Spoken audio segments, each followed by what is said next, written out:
estejam escutando a gente. Sejam bem-vindos à teleconferência da JHSF Participações. Desculpem o atraso, a gente teve uns probleminhas técnicos, mas a gente vai falar hoje sobre os resultados do quarto trimestre e do ano de 2020.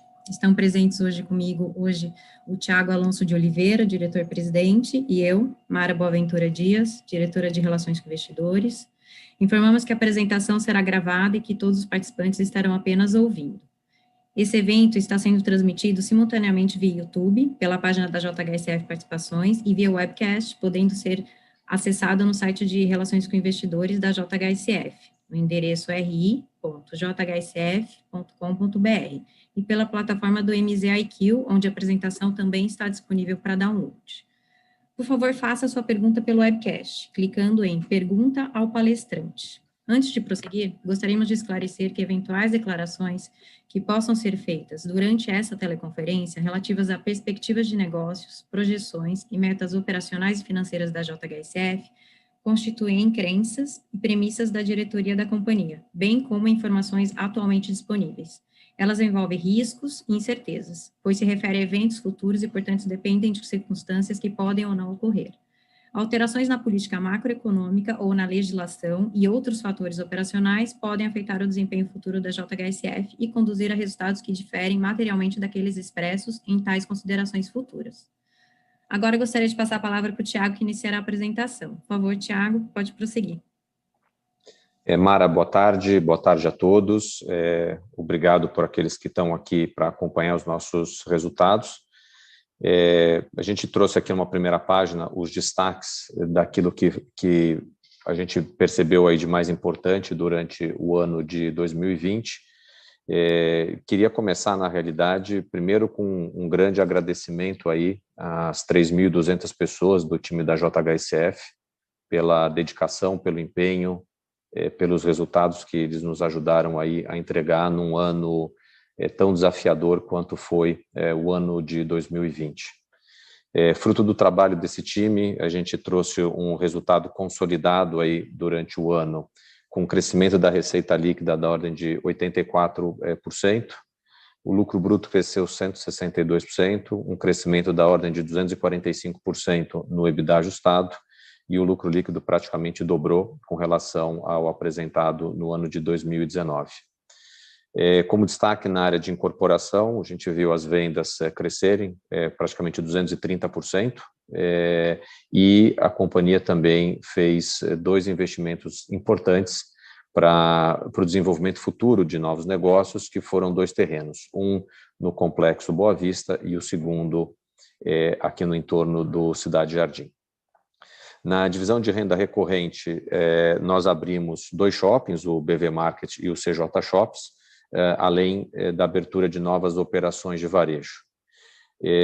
Na área de hospitalidade e gastronomia, foram 3 restaurantes abertos, a criação do produto Selecione Fasano, e nós percebemos uma atividade dos hotéis de lazer com uma ocupação durante o período mais do final do ano, também em níveis aí bastante elevados. Por fim, na atividade do aeroporto, nós atingimos a capacidade que tínhamos disponível no primeiro trimestre. Ao longo do ano, nós fizemos expansões de capacidade, que a gente chama isso aqui então de expansão 1, e terminamos o ano com 3 novos hangares já em operação, que se somam aos 2 anteriores. Então, apesar das adversidades vividas aí por conta da pandemia, a companhia soube gerir ou gerenciar os seus aspectos operacionais de curto prazo, mas também sem perder de vista a construção estratégica de médio e de longo prazo, com todos esses passos que a gente acabou de passar por aqui. Então, falando um pouco em termos de números, né, a nossa receita líquida, no ano, ela foi para 1.170 bilhões, foram 84% de crescimento com relação ao número que nós vimos no ano de 2019. Nas próximas páginas eu detalho um pouco mais, mas já adianto aqui que o grande destaque no crescimento da receita líquida veio da parte de negócios imobiliários.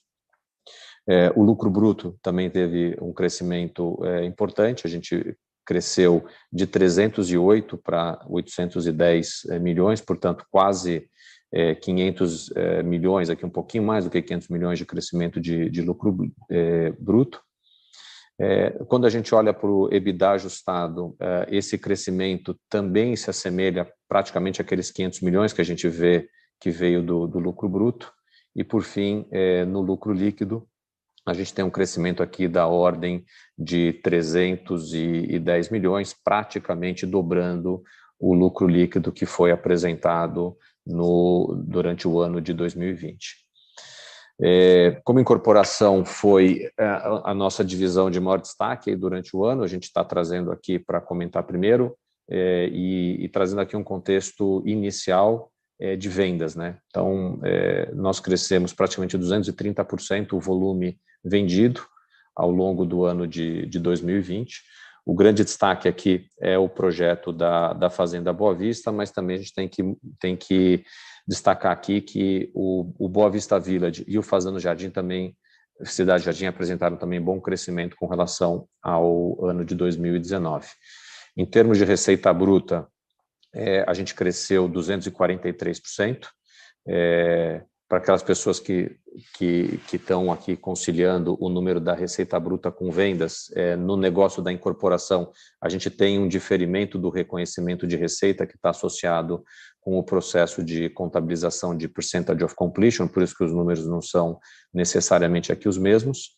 E olhando para a parte do EBITDA ajustado, a gente viu o crescimento aqui da ordem de 5 vezes, saindo de 100 milhões e chegando em 661 milhões de crescimento. Portanto, fica ainda uma receita a reconhecer de 440 milhões e a companhia tem uma carteira imobiliária ainda a performar de mais 955 milhões para os próximos trimestres. Falando um pouquinho do ambiente da renda recorrente, esse foi um dos negócios da companhia que sofreu um impacto importante aí da pandemia.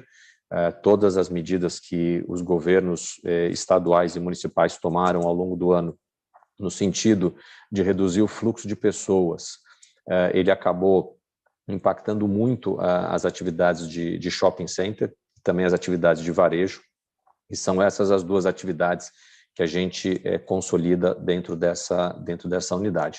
Então, em termos de vendas dos lojistas, quando a gente olha na evolução do quarto trimestre para o terceiro trimestre, um crescimento expressivo, 77%. Esse crescimento está muito associado com o processo de reabertura do funcionamento dos shoppings que nós vimos acontecer no quarto trimestre, enquanto no terceiro trimestre ele ainda era mais tímido.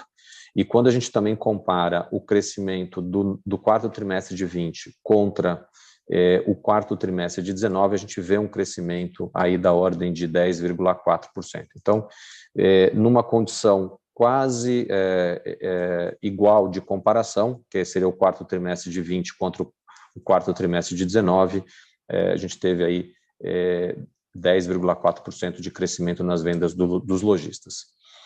Olhando, por outro lado, o total, né, do ano, a gente teve uma queda de 21,9%, e isso está muito associado com o período em que os shoppings tiveram as suas operações muito restritas em função aí desse ponto já explicado dos decretos estaduais e municipais.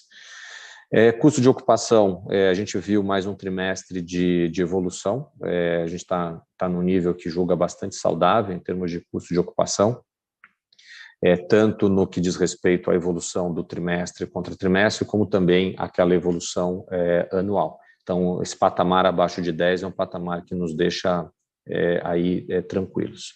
Do ponto de vista de taxa de ocupação, a gente manteve estabilidade de ocupação no portfólio como um todo entre o terceiro e o quarto trimestre de 2020, e o mesmo aconteceu entre o ano de 2019 e o ano de 2020. Essa taxa de ocupação que a gente tem, ou a vacância, se a gente puder colocar dessa maneira, de 3%, ela está mais concentrada em 2 shoppings que a companhia tem na região norte e na região nordeste, um em Manaus e outro em Salvador. os shoppings nossos na região sudeste, mais precisamente no estado de São Paulo, estão virtualmente aqui sem vacância. Destacar também rápido aqui alguns indicadores operacionais dos shoppings, né? O same-store sales, o same-area sales, todos os indicadores S no quarto trimestre com relação ao terceiro trimestre vieram positivos, ainda que no ano, por conta do que aconteceu principalmente no segundo e no terceiro trimestre, eles são negativos com relação ao ano de 2019. Do ponto de vista de receita, a receita trimestre contra trimestre, ou seja, quarto trimestre contra terceiro, cresceu 87%. Na comparação anual, ela caiu no acumulado 20%. Em termos de lucro bruto, a mesma coisa que a gente está vendo sempre na comparação do trimestre, uma melhora expressiva, ainda que no que diz respeito ao comparativo anual, tem um impacto que dá para a gente perceber tanto no lucro bruto quanto no EBITDA ajustado do período acumulado. Eu queria destacar, para quem estiver nos acompanhando aqui, que todos os descontos que a companhia concedeu para os lojistas ao longo desse período, ele foi tratado como de forma definitiva. Portanto, não houve nenhum diferimento do efeito desse desconto para ser registrado em trimestres futuros, o que, do nosso ponto de vista, traz a análise desse resultado que a gente está apresentando mais factível aí com relação àquilo que é a nossa expectativa com relação à recuperabilidade de efeitos aqui de linearização. Passando aqui para o próximo grupo, a parte de hospitalidade e gastronomia, a gente também vai perceber aqui alguns efeitos que são semelhantes àqueles que a gente já mostrou para shoppings, uma vez que também os restaurantes e os hotéis tiveram impactos aqui, principalmente no segundo e início do terceiro trimestre com relação à ocupação e a funcionamento, mas no quarto trimestre uma situação já mais próxima de uma normalidade. Então, diária média, a gente viu até um crescimento do quarto trimestre contra o terceiro trimestre e no ano contra ano também um crescimento aí de quase 11%. Na RevPAR, o quarto trimestre contra o terceiro, 23% de crescimento, ainda no ano, praticamente aqui uma estabilidade. Em termos de couvert vendido, no quarto trimestre, a gente teve uma expansão importante de quase 100% com relação ao que foi verificado no terceiro trimestre. No ano, uma queda da ordem de 35%. E, por fim, em termos de couvert médio, a gente, ao longo do ano, mexeu um pouquinho na composição dos restaurantes, o que acaba mexendo com a característica de ticket médio.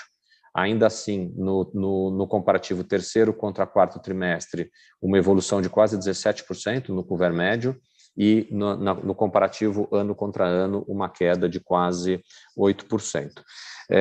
Eu queria fazer uma pausa aqui só para fazer uma reflexão junto com vocês de que a nossa percepção, estando à frente da operação dos restaurantes, dos hotéis e também dos shopping centers, foi que no momento em que houve uma flexibilização para a volta do fluxo de pessoas, a gente sentiu esse fluxo vir de uma maneira muito forte. E eu acho que é isso que essa comparação que nós trouxemos para vocês do terceiro trimestre com relação ao quarto trimestre, ela mostra em termos de comportamento dos nossos clientes. E era o que a gente queria destacar aqui como um ponto a ser acompanhado aí para os próximos trimestres. Falando ainda da parte de hospitalidade e gastronomia, mas traduzindo isso agora em termos de DRE, a gente viu trimestre contra trimestre também um crescimento de praticamente 100% da receita líquida. No ano, tem uma perda de quase 37% com relação a 2019. Mais uma vez aqui quero enfatizar, os efeitos do segundo e do terceiro trimestre nesse negócio foram severos, mas com a reabertura das operações, a gente conseguiu demonstrar que o negócio em si segue atrativo e a gente recupera fluxo, receita e rentabilidade de uma maneira relativamente rápida aqui tá? Na comparação anual, a gente viu a companhia sair nessa divisão de um resultado positivo, um EBITDA ajustado positivo de 27 milhões no ano passado para menos 15 ao longo do ano, sendo que boa parte desse menos 15 ele está no segundo e no terceiro trimestre, uma vez que no primeiro e no quarto trimestre, vou chamar aqui primeiro e quarto trimestre de 20 como mais próximos de um ambiente de normalidade, a gente teve números que foram positivos.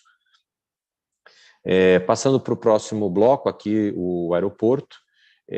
O aeroporto foi inaugurado no quarto trimestre de 19, bem no finalzinho, portanto, os números de comparação nem seriam bons, mas a exemplo do que nós fizemos para a parte dos shoppings e também dos restaurantes e dos hotéis, a gente trouxe uma análise aqui evolutiva com relação ao terceiro trimestre. Então, em termos de movimentos, cresceu cerca de 34%, no quarto trimestre contra o terceiro, e no volume de combustível vendido, ou no abastecimento, como a gente chama aqui internamente, ele cresceu pouco mais do que 50%. A destacar que, finalzinho do ano, a ANAC aprovou o início das operações da Expansão 1. Nesse momento, a gente está operando o aeroporto com 55 mil metros quadrados de capacidade de hangaragem e de pátio. Então, a fase que nós estamos no aeroporto nesse momento é de aumentar a utilização dessa capacidade dos 55 mil metros quadrados, e com isso a gente tem aumentado aí progressivamente a quantidade de aeronaves que estão permanentemente hangaradas conosco. Em termos de receita líquida, né, 24% praticamente de crescimento tri contra tri, 21% de crescimento de lucro bruto e praticamente 82% de crescimento no EBITDA ajustado. O aeroporto ele tem crescido a sua margem trimestre a trimestre, e acho que esse é um trabalho que a comercialização de mais capacidade dos hangares e dos pátios vão ampliar com o tempo a alavancagem operacional dessa divisão de negócios da companhia. Falar um pouquinho aqui para vocês, uma atualização rápida do desenvolvimento do nosso programa digital. Durante o ano passado, nós lançamos 2 novos aplicativos, que foi o CJ Food, que hoje já tem mais de 20 restaurantes, além do aplicativo Fazano. Na parte mais voltada para fashion, a gente viu o CJ Fashion crescer a quantidade de marcas. Hoje a gente já tem mais de 400 marcas que estão em comercialização. Olhando o quarto trimestre especificamente, crescimento de 190% nas vendas. Se nós olharmos o ano de 20 contra 19, 1.447% de crescimento. Então, claramente, essa aqui é uma área de negócios que tem apresentado bons níveis de crescimento. Ainda a destacar o crescimento de vendas quarto tri contra quarto tri de 420%, e no ano contra ano 2.400%. Acho que as companhias que adotaram modelo omnichannel durante o ano repararam taxas de crescimento bastante expressivas nas suas atividades digitais, e acho que conosco também não foi muito diferente. Por fim, mas não menos importante, a gente olhando os deliveries que o Fazano fez, cresceu 9 vezes no ano contra ano. Então, claramente tem aqui uma tendência das pessoas, e acho que não só uma tendência, mas foi uma necessidade, né, das pessoas saírem menos de casa, mas ainda assim quererem receber uma boa gastronomia em casa. E, por fim, o JHSF Real Estate Sales, a gente cresceu 4 vezes a quantidade de usuários ao longo do ano. Acho que a gente tem ainda algumas novidades aí para trazer em breve com relação à sequência aqui do nosso desenvolvimento digital, mas entendíamos que era importante fazer essa atualização durante esse call de resultados. Por fim, acho que ESG é um tema que hoje está na agenda de qualquer companhia, conosco aqui não é diferente. A gente está organizando uma série de ações internas e algumas até de natureza interna, e queria dividir com vocês. Primeiro, do ponto de vista de atenção ao meio ambiente, a companhia tem feito já há décadas, isso não é um trabalho de ontem, não, uma série de ações de preservação ambiental e de replantio de árvores. Nós trouxemos aqui dois exemplos, que na parte da Fazenda Boa Vista, tanto preservação de matas nativas, como também de replantio de árvores, são praticamente 3 milhões de metros quadrados, onde tem uma ação ambiental clara, e a gente nota uma evolução também bastante expressiva no que diz respeito à fauna. Então, fauna e flora aqui se recuperando fruto dessa ação ambiental nossa. O Parque Catarina, que é onde a gente tem o aeroporto, onde fica o Catarina Fashion Outlet, a gente também tem um parque ali com aproximadamente 2 milhões de metros quadrados, é uma área de preservação ambiental, e assim seguirá daqui para frente. Do ponto de vista de manejo de resíduos, a gente tem os resíduos das obras, eles são separados e são descartados e quando possível, reciclados de maneira correta, e a gente trabalha isso aqui também numa ação que ela é híbrido de ambiental com social, que é próximo a cooperativas de reciclagem. Acho que a frente social, que é a próxima, durante o ano, a gente deu bastante destaque aqui do que vinha fazendo, né, em ações de apoio a instituições filantrópicas. A gente tem uma parceria de muitos anos com o GRAAC, também com a Abrace e com a comunidade do Jardim Panorama. São 3 entidades que a gente acompanha de perto aí o trabalho que fazem e valoriza muito aquilo que eles levam em termos de benefício para a comunidade. Eu acho que tanto a companhia quanto diversas pessoas que trabalham aqui conosco são, inclusive, diretamente engajadas aí também nessas atividades. Por força do Covid, a gente também fez várias doações aí ao longo do ano, doações essas, em alguns casos, de materiais, ou seja, equipamento, cestas básicas, remédios, equipamentos de proteção individual, mas também fizemos doações em recursos, em dinheiro, para algumas instituições que estavam precisando de apoio. Temos dentro da companhia um programa de inclusão e de criar pluralidade, que é o Mais Diversidade. Em termos de representação feminina, a gente tem 54% da força de trabalho que está na nossa holding hoje, representada por mulheres, e na nossa diretoria estatutária são 40% de representação feminina. Por fim, em termos de governança, nós fizemos no final do ano passado um movimento de ampliação do Conselho de Administração. Hoje, 78% da composição do Conselho de Administração da companhia é independente, e esses conselheiros independentes são sempre a maioria nos 7 comitês que a companhia tem hoje em funcionamento, sendo que alguns deles, inclusive, têm 100% da sua composição feita por membros independentes. E, por fim, a companhia opera com o seu conselho fiscal implantado. Então, Conselho de Administração independente, 7 comitês, todos eles com maioria independente, conselho fiscal em funcionamento.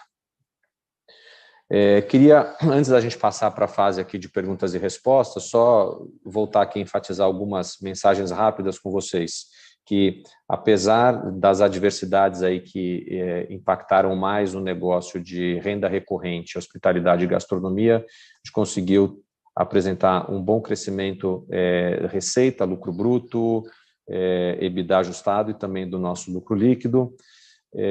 Os negócios imobiliários tiveram um desempenho de vendas realmente bastante forte ao longo do ano. Na frente operacional, a companhia não deixou de executar o seu plano estratégico, que previa a abertura de shoppings, abertura de novos restaurantes, lançamento de novos produtos e também a parte de expansão do aeroporto e a sequência das nossas expansões de operações de varejo. Em termos de governança, um movimento importante que foi concluído no final do ano passado, uma consciência grande com relação aí à necessidade de diversas entidades de ter apoio num período hiper difícil que a pandemia trouxe para todo mundo. Ainda no ano passado, nós fizemos alguns movimentos que reforçam tanto a estrutura, que reforçaram, né, tanto a estrutura de capital quanto aprimoraram o perfil do endividamento da companhia. E, por fim, a gente viu o crescimento da nossa base de acionistas ao longo do ano de ser quase 190%. Vimos também o crescimento da média diária de negociação das nossas ações. E, por fim, na virada do ano, as ações JHSF3 passaram a integrar o Ibovespa. Hoje, as ações da JHSF já estão presentes em 11 índices da B3, inclusive no principal, que é o Ibovespa.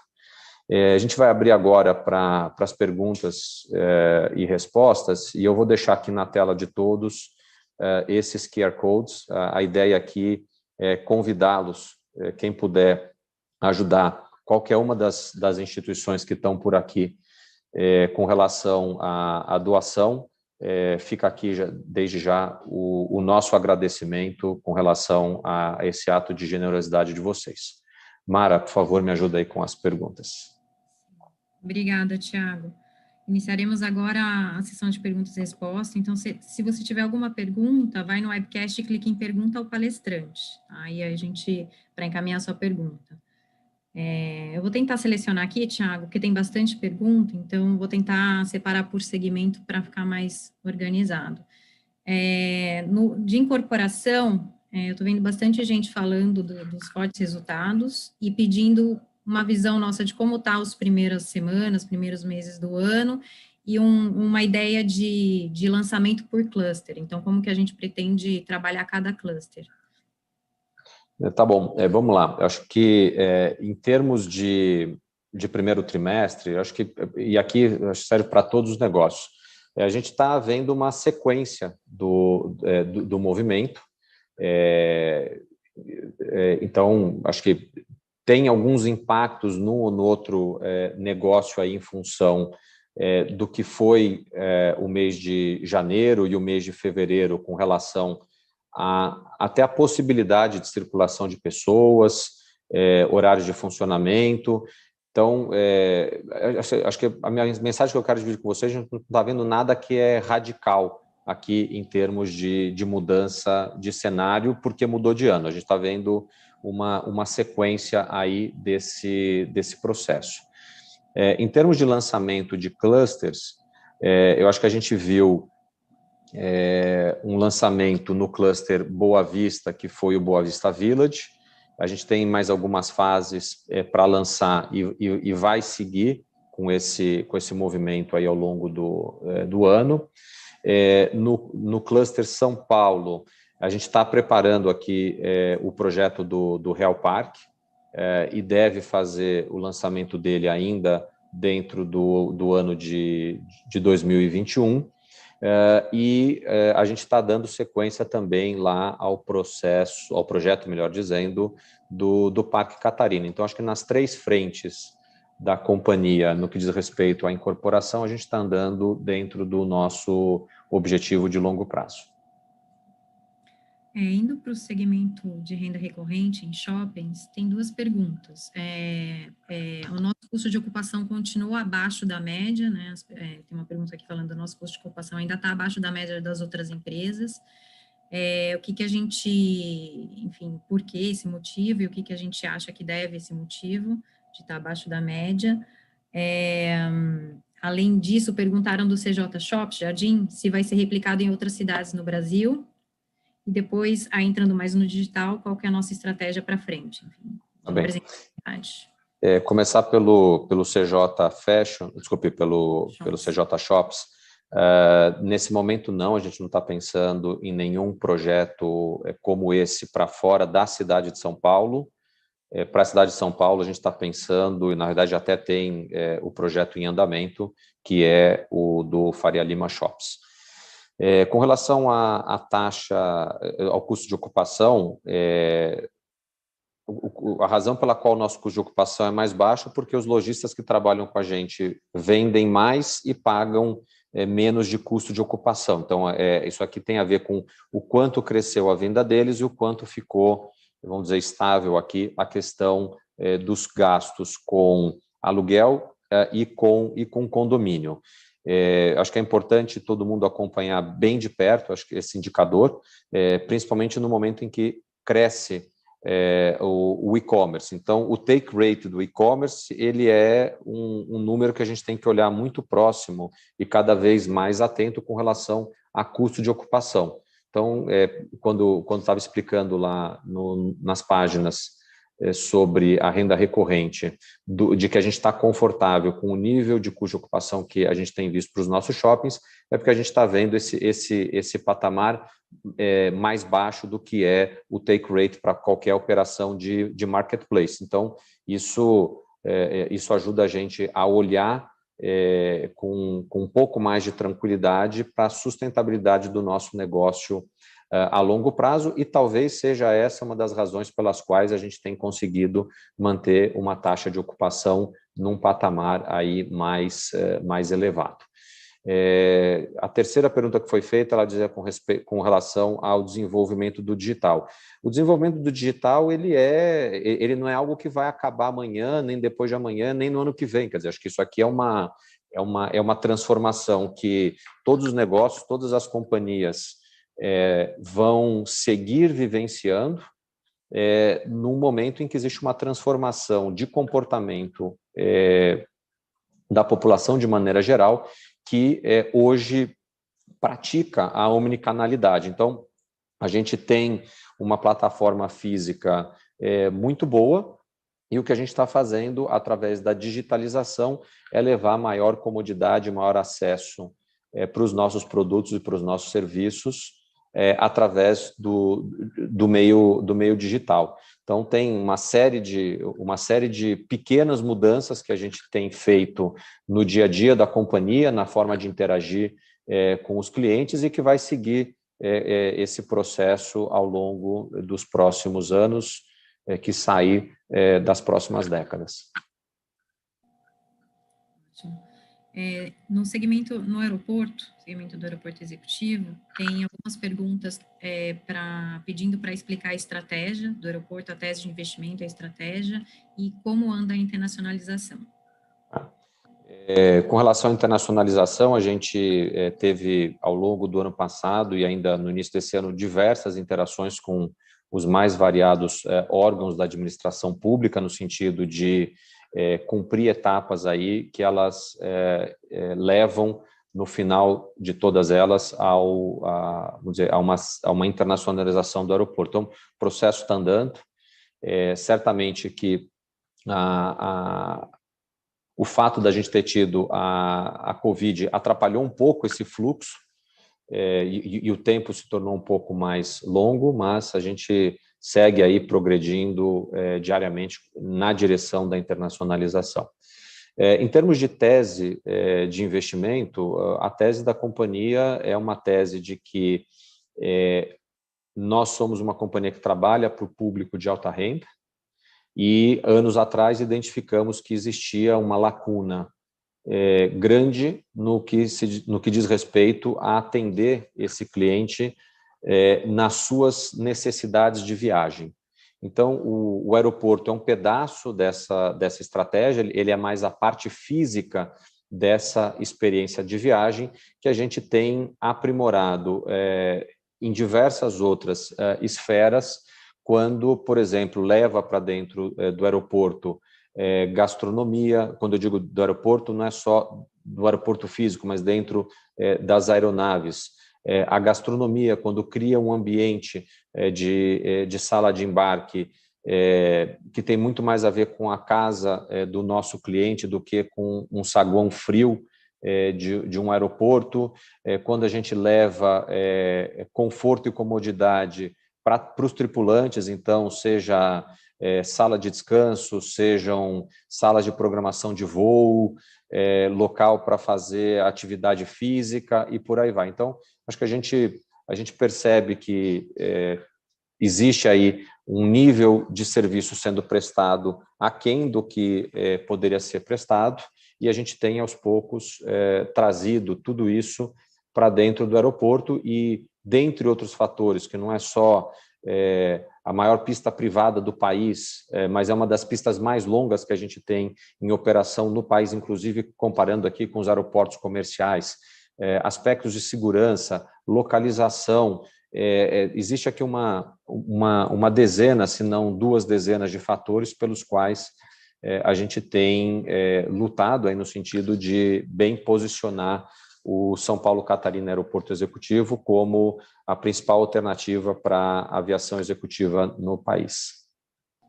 Só um complemento do aeroporto, a questão da expansão, perguntaram se a gente, como está indo a comercialização e se a gente pretende ter mais expansões. A comercialização, a gente já tem comercializado provavelmente mais da metade do que adicionou de expansão no final do ano passado, então a gente segue vendo aí uma demanda bastante positiva para mais aviões estarem angarados conosco. E uma vez que a gente tenha essa nova capacidade ocupada, a gente deve sim dar um passo para adicionar novos hangares. Acho que a gente tem, do ponto de vista de área física no aeroporto, ainda muito espaço que a gente pode crescer, e o que a gente está fazendo é investir o capital adicional que tem no aeroporto de acordo com essa demanda por espaço. E o último segmento, hospitalidade e gastronomia, uma pergunta bem recorrente é planos de expansão internacional, como andam esses planos, e se a gente, do mesmo molde do CJ Food, o delivery que a gente fez parceria com, juntou o digital com o físico, se a gente pensa em outras parcerias ou tem algumas outras iniciativas para esse segmento. Eu acho que com relação vamos dizer, a parte de expansão internacional, a gente não parou de olhar durante o período aqui da pandemia, e acho que essa chacoalhada geral que o setor de turismo está tendo no mundo, talvez até ele possa trazer oportunidades que antes elas eram talvez mais distantes. Com relação a questão de parcerias, né? Eu acho que a gente é uma empresa aberta a se juntar com outras empresas no sentido de aprimorar a entrega para os nossos clientes. Então, em sendo benéfico para o cliente, a gente vai parar e escutar e até mesmo desenvolver aí soluções adicionais a todas aquelas que já foram feitas, principalmente no último ano, no que diz respeito à parte de gastronomia. Tem só uma última pergunta de incorporação que voltou, que eu acho que vale a pena esclarecer, que foi, na verdade, tem mais de uma pergunta no mesmo tema, é explicar esse conceito do Palo Alto lá no Parque Catarina. Então, eles estão tentando entender o que seria o Parque Catarina tal, e o Palo Alto, né, que estão falando. Vamos lá, o Parque Catarina, ele é a designação de uma área total de 7.200.000 metros, que inicialmente era da JHSF, que com o passar do tempo ela foi dividida em 2 pedaços, um de cerca de 2 milhões de metros quadrados, que é uma área de preservação, e os outros 5 milhões, essa é uma área para desenvolvimento imobiliário. Nesses 5 milhões, a gente tem cerca de 2,8 milhões de metros quadrados ocupados pelo aeroporto, alguma coisa próxima aí a 600, 700 mil metros, que é o atual Catarina Fashion Outlet, e mais 2 glebas de terras contínuas a ele, que estão no lado, no sentido capital interior, da rodovia Castelo Branco, e dentro dessa equação aqui sobrou algo próximo a 2 milhões e pouquinho de metros quadrados, que é uma área que a XP Investimentos comprou para fazer o projeto da Vila XP, e na área que circunda o projeto da Vila XP, a JHSF vai desenvolver o Catarinatal, que a nossa inspiração é um polo tecnológico com presença de players financeiros e desenvolvido num conceito de muita sustentabilidade e integração do trabalho com o viver. Então, isso daqui é a contextualização do projeto do Catarinatal. Acho que foram essas as perguntas. Enfim, se eu deixei, eu acho que eu tentei ler tudo, tinha bastante, se eu deixei de perguntar alguma coisa, tocar em algum ponto específico, o e-mail do RI está disponível, ri@jhsf.com.br, o telefone também, né, 011-3702-5473.